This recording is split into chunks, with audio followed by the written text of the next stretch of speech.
Hello, I'm Byron. This is Sid Meier's Civilization 3 Conquests. We are playing as the Macedonians on the Rise of Rome campaign. We have pretty much crushed Rome, but the Gauls are attacking, as you can see before you right now. So we can beat Rome, but who knows? Can the Gauls whittle us down so that Carthage is doing better by the end of the day? Who knows? I know. I think I finished this. Yeah, I definitely finished this game. So I know what happens, but you don't. I wonder how well I kept the tension going in the last game, the one that I lost, as Persia? I believe I was Persia. And now we're attacking Rome. It might fall this turn. I don't remember.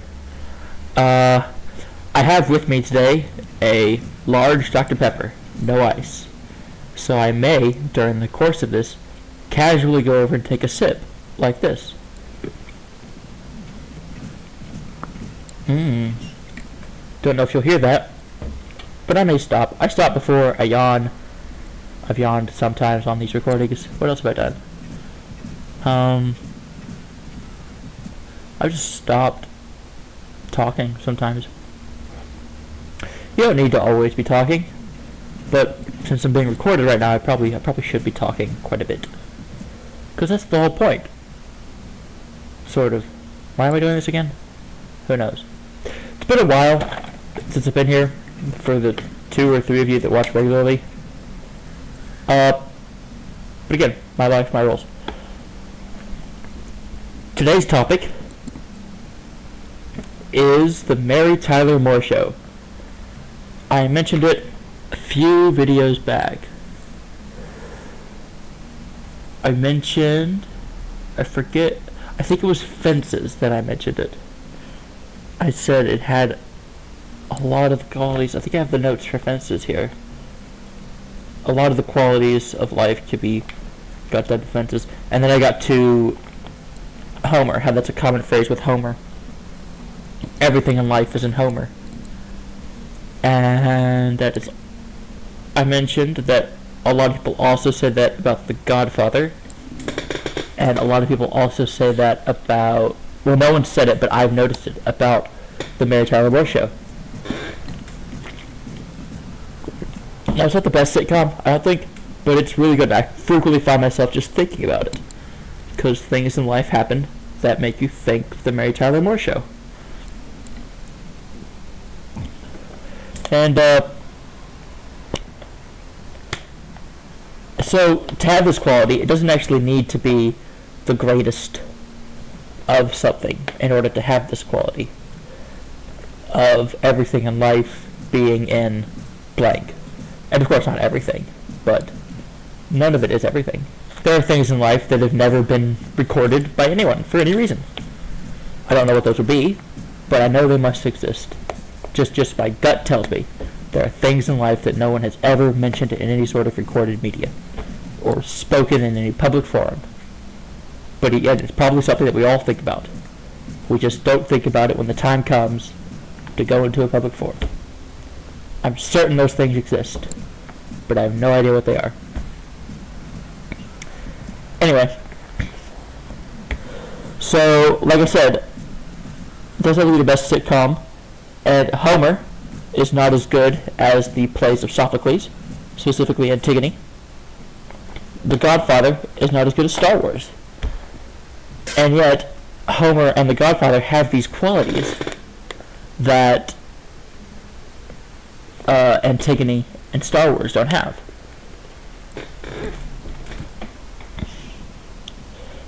There was just the Conan scraps of George Lansky talking about Star Wars. And he got close to this. He almost said everything in life is in Star Wars, but he didn't. He said it resonates, which is a bit different from this weird quality. And I think the quality is when you watch a movie with resonance, when you watch it, you think about life. But when you watch these sorts of movies, like The Godfather and The Mary Tyler Moore Show, you think about them afterwards. When something happens to you, it reminds you of that movie. And that's, I think, the difference. So, yep. Mary Tyler Moore was first on. Well, not first. I don't know what she was first on, but before Mary Tyler Moore's show, she was on the Dick Van Dyke Show, which was a much better show. Laura Petrie's a much better character, and she's so pretty. She's so pretty. I'm going to put a picture of her on the Dick Van Dyke Show up on the screen now. Just kidding. I'm not going to do that. I don't care enough. But, Google her. You know what's interesting is that, and you know what? I just thought of this, and yet I have it in my notes. I thought of it while I was making my notes. What's interesting is that when a celebrity gets really old, they put the main picture of them on Wikipedia or wherever is the picture of them as they are in that moment, the old person. But pretty much as soon as they die, that picture gets replaced with a picture of them in their prime. Ron has fallen. I'm probably going to make peace with him right now. I think I need to attack Gaul in order to get a higher score so that I am not, because Carthage is getting up there. I need to increase my score with an attack on Gaul. I may even need to go to Alesia. I don't know if I have to, but I may.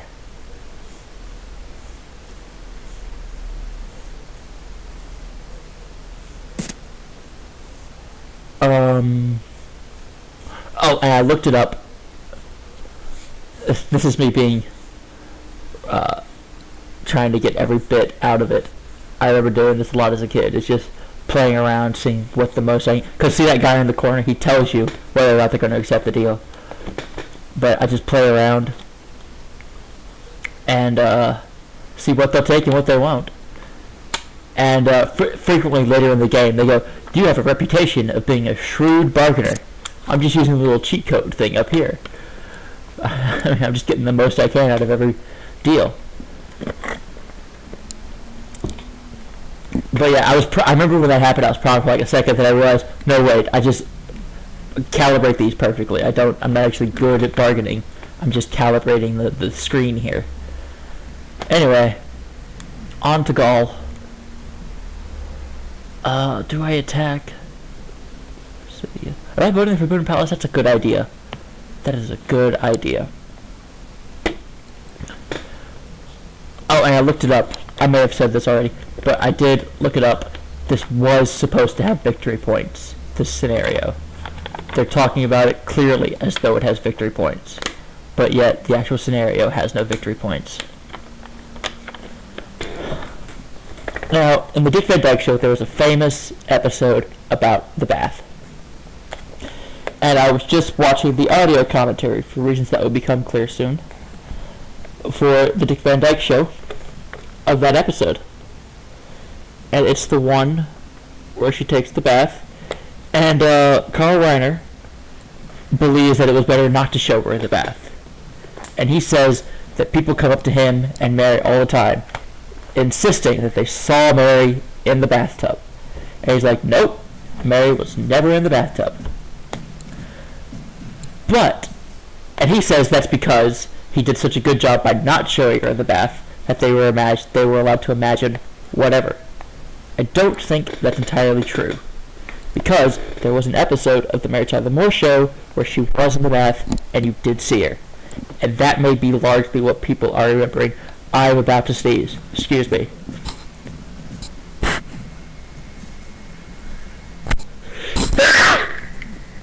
Oh, you heard that, didn't you? That came up. Oh well. You're welcome.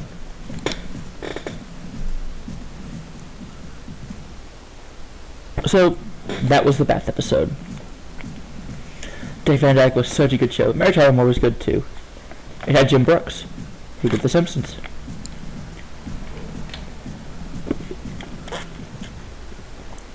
It's set in Minneapolis, so there's a lot of snow, which is fun. I like snow, but I hate the cold. I wish it would snow when it's warm. But the worst is cold rain. Like when it's 35 out and it starts raining. Oh, that's terrible. Wait, that might happen tonight, actually. And Mary Tyler Moore show. I'm going through here. Well, let's see.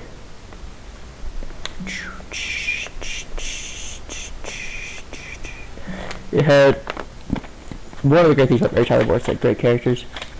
Lou Grant was amazing. You could just Lou. No wait, that's what Ted would say. Ted would say that. Ted would say Lou. Lou, could I have a raise? No. Basically every episode. It's a great show.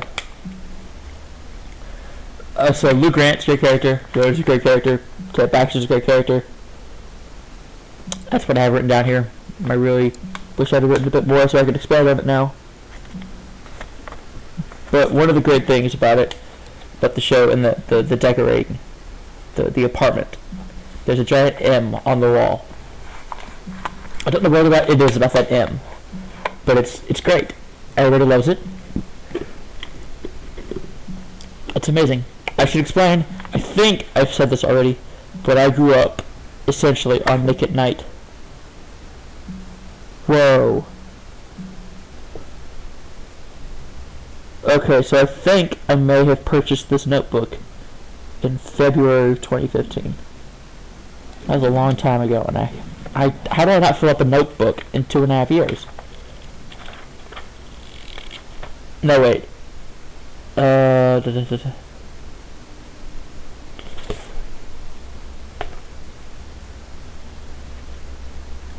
Yeah, this is definitely 2016, or the first. But early 2016 are the first words in here, are the first thing I'm written in here. I remember this story. There is a what do you call them? Short story here. It's a love story, but I had an idea that it's being told from the perspective of the relationship itself. And so whenever the characters are individuals, let's say they were Bob and Carol, I don't remember what I called them. I would say Bob did this, Carol did that. But whenever they're together, I use the word we in the first person. Interesting. Anyway, the giant M. And there was a reference to it in the New Adventures of Old Christine. Christine had a giant U on the wall, but she turned it sideways to make it a C. That was hilarious. I giggle every time I notice it. And there was an episode of Old Christine where she talks about sleeping pills. And then Christine mentions the episode of Mary Tyler Moore where she's on sleeping pills, which is a great episode. That was in the final seasons. The first 2 seasons, there was about half of it happened while Mary was at work, and about half of it happened essentially in her apartment complex with Rhoda and Phyllis. The characters I don't care for are Phyllis and Murray. I could do without them. And the giant M comes up in the Chuckles the Clown episode. I think. I could be wrong about this. I think maybe it's something else. She switches apartments. I think it's the same episode she switches apartments. I may be getting some things confused. But she switches apartments. And then they do the Chuckles the Clown episode, which is pretty funny. I hit my foo-foo.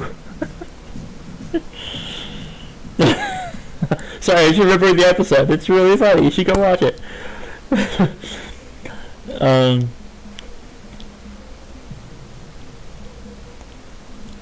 So, I think at the end of that, she switches apartments at the beginning of the episode, I think. And then at the end of the episode, it sort of closes in back to the apartments where she's Basically, she pulls out the M and puts it on the wall. I think that's the end of the episode. I don't remember, though. I may be thinking of two different episodes. I know she pulls something out of a box at the end of the episode. It may have been a different joke. Oh, wish I could remember this. But I can't.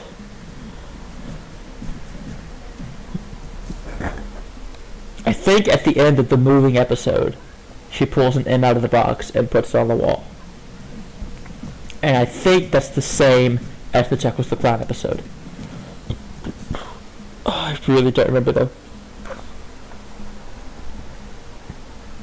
I've watched seasons 1 through 3 several times because they were on Hulu. I've canceled Hulu, but they were, so I watched them then.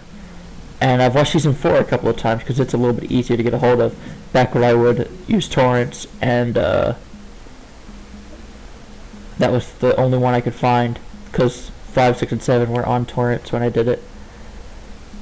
And then whenever I go through it, I'll maybe watch season 4, but then I'll sort of run out, and then I'll maybe next time I get around to watching it, I'll have forgotten where I was, and I'll start back over at season 1. Although I know when I was about to cancel my Hulu subscription, I quickly finished Mary Tyler Moore and Mork and Mindy. So I know I stopped at season 3.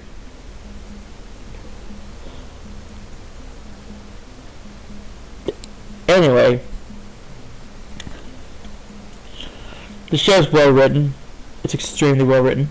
They're very small stories for the most part, but they go really fast.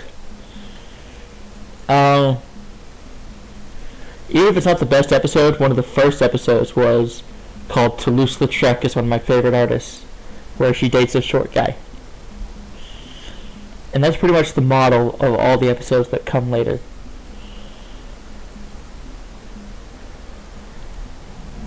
They all pretty much operate like that. I may write a book about sitcoms, and in it, I've written a few things about it, and I propose a model of how sitcom plot structure works. But Mary Tyler Moore doesn't really fit into that.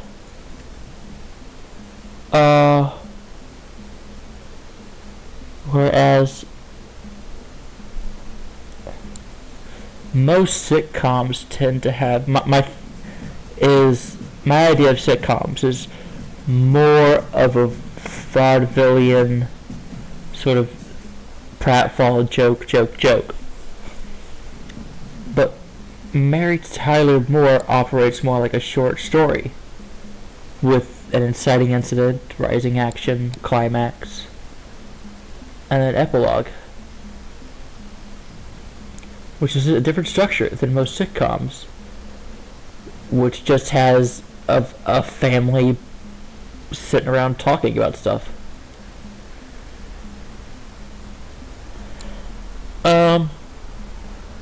But yeah, yes, that is it. True about Mary Tyler Moore Show.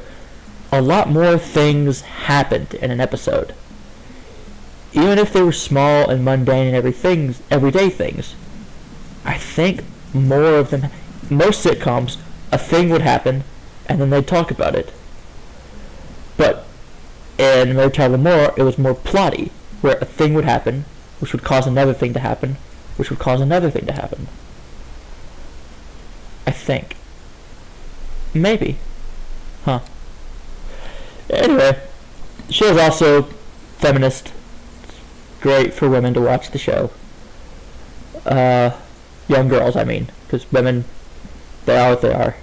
They're independent, they're independent. If they're dependent, they're dependent. But for little girls, it's good for them to watch the show. Where am I going? Am I moving towards Alicia? I'm looking at Alicia on the screen. So I definitely intend to go in there. And, well, I guess there's nothing left to say, but it's a long way to Tipperary.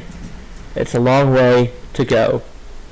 I had that planned from the beginning when I started this. Anyway, sing along with me. It's a long way to Tipperary. It's a long way to go. It's a long, long way to Tipperary. It's a long way, I know.